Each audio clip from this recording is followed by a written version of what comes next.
Another one of these things that we're kind of finishing off the garden. We did, the second year we've done it. The first year was very much an experiment.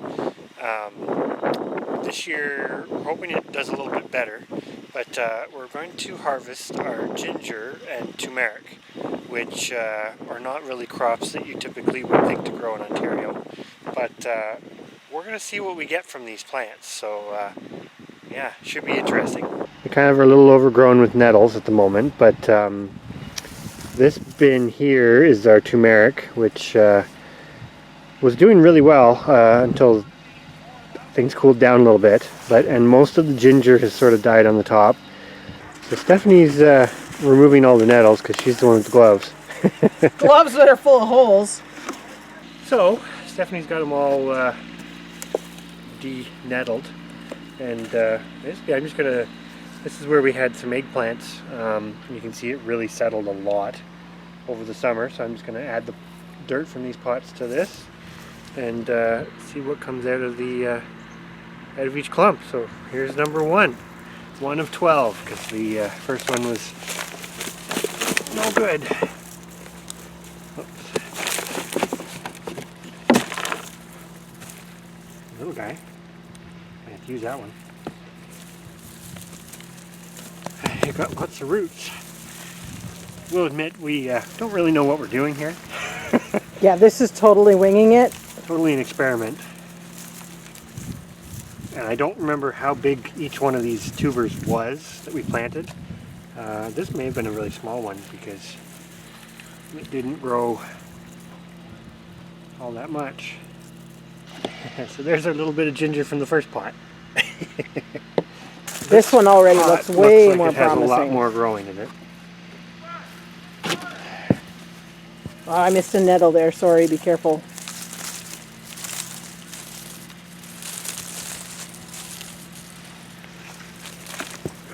So these, we started them, sorry, we're just going to give people the lowdown kind of.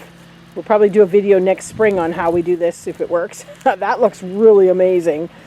But we started these in the house in, oh, was it March? Something like that. Oh, look at that one. And we put them, they were just in damp soil, right? Very little soil too. Yeah, very, very little. Basically, most of the plants stuck out of the soil. And they were probably about a month or 2 months before they really started to even act like they were going to do anything. So this one you can actually see the original So it didn't. tuber, which Yeah, is there's still the in good original. shape, but look at it put off all these younger ones. Downside is I don't think they're gonna. Here's the original one. So it did spread. Well, I think it comes down to a time thing because they say you need 10 to 12 months. And these might be a little immature, but still we're gonna. And we didn't really start to see any sprouting on them, even in the house, until it was well into April, potentially even approaching May. Yeah, it was pretty late. It was a little longer just to. So the original one didn't put off a few, and that was kind of it, but it's still quite sound. Still usable. Well, technically. But all those little bits had to have grown off of that. Yeah. We've So- grown all these ones, so. As we say, it's an experiment. Is it something we're going to stick with? Who knows? We're not sure yet. If it's something that's simple enough to do, it's worth it, but it's not an expensive product to buy. Is it sustainable to buy it? No, but you can only do so much. That one's got a nice little bit trying to grow off the original as well. Mm-hmm. I think it's just going to come down to time. I think so. They need more season. Than what we have. Each one of those plants, if given the time, would have become that. That one almost doubled in size. The other thing too is we really probably should have these in like wider pots. I think pots are really our only option. A lot of these are kind of. They just didn't have space. No, so as I say, it's an experiment.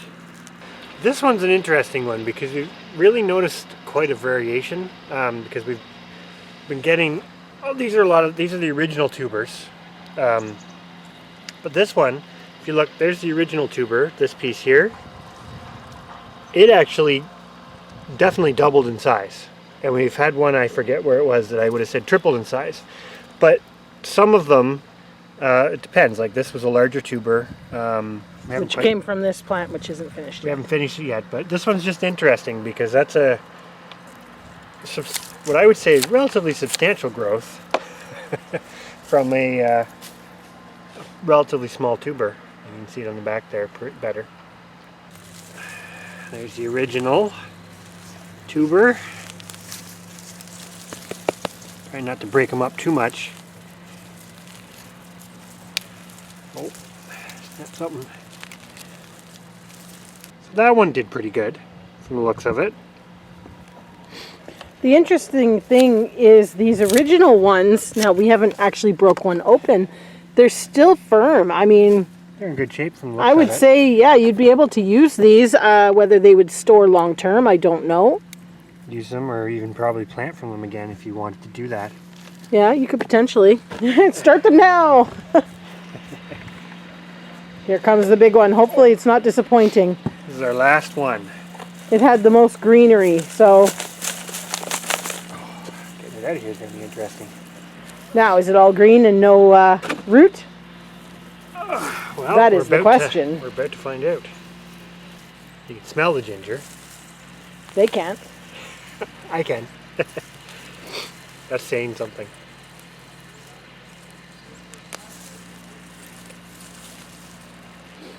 As I'm going through these, I think I've done quite a bit of research into this, and I don't remember all of it because it's been a little while ago, but I think a lot of this is more like immature, not quite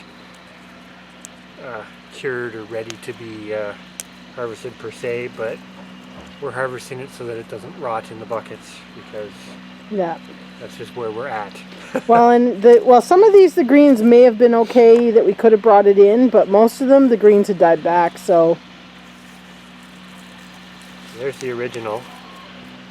This would be another one that doesn't look like it did too bad. So, all said and done, this little one is our original planted ginger, and this is what's grown off of it. So, for the amount of effort, not bad. I mean, is that enough ginger for us for a year? Probably not, but we didn't spend a lot of time and effort on it, so not bad. Next thing will be to see what we need to do with this. We've got to do some reading and see if we can keep any, and also maybe process some of the smaller ones to see what it tastes like. That's the one part we don't know, because we've grown this before, but we've never actually harvested it, because what happened last year in 2019, right around this time, our ginger was pretty much ready to harvest, and we moved it with us, but it froze in the pots and we lost all of it. So, which was just a series of unfortunate events from moving at the beginning of November. So we're ahead.